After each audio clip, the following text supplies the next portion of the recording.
코로나19의 전국적인 재확산 속에 의료계가 집단 휴진에 들어갔습니다. 정치권의 걱정도 이만저만이 아니라는데요. 국회로 가보도록 하겠습니다. 서윤석 기자.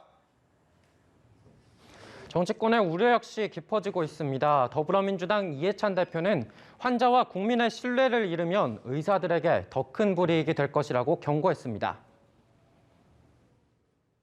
의료단체가 결국 진료 거부에 들어갔습니다. 노조가 아니기 때문에 파업이라고 볼 수는 없습니다. 정부가 업무 개시 명령을 내렸는데 준수해 주시기 바랍니다. 이 대표는 코로나 위기 극복을 위해선 방역 당국과 지자체, 의료진과 국민이 모두 하나 돼야 한다고 강조했습니다. 미래통합당 김종인 비상대책위원장은 이번 집단 휴진의 원인을 정부가 제공했다고 주장했습니다.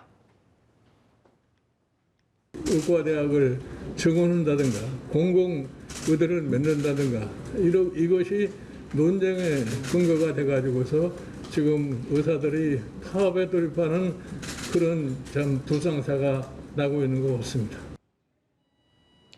이어 정부와 의협이 한 발씩 양보해서 일단 코로나 사태 극복에 전력을 다해달라고 당부했습니다. 네, 이 코로나19 확산도 지금 심상치가 않은데 여기에 태풍 피해까지 우려가 됩니다. 정치권에서 2차 재난지원금 놓고 논란이 계속되고 있다면서요? 네, 그렇습니다. 2차 재난지원금 지급과 관련해 아직까지 유보적인 민주당 안에서도 갑론을박이 계속되고 있습니다. 당권에 도전하고 있는 이낙연 의원은 한 라디오 방송에서 나라 국간 지키기를 강조하면서 막상 돈을 줘서 소비하러 다니면 코로나가 어떻게 되겠느냐며 반문했습니다. 반면 이재명 경기도지사는 다른 라디오 방송에 나와 전 국민에 30만 원씩 준다고 나라가 망하느냐며 각을 세웠습니다. 통합당은 일찌감치 4차 추경과 2차 재난지원금의 선별 지급을 주장해왔는데요.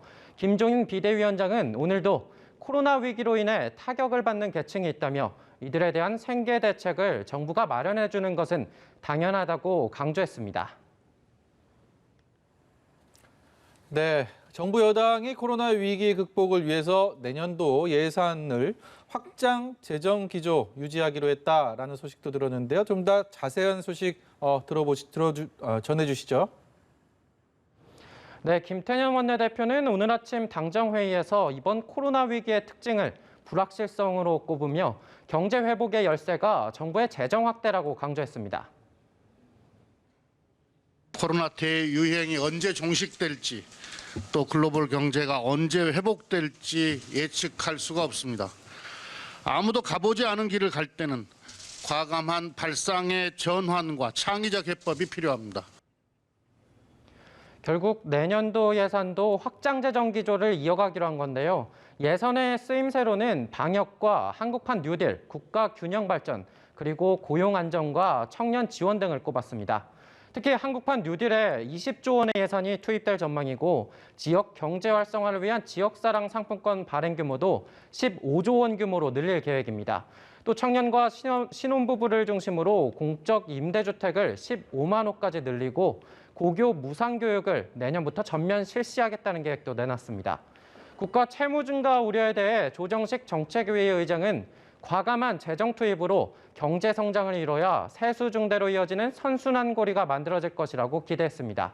지금까지 국회에서 전해드렸습니다.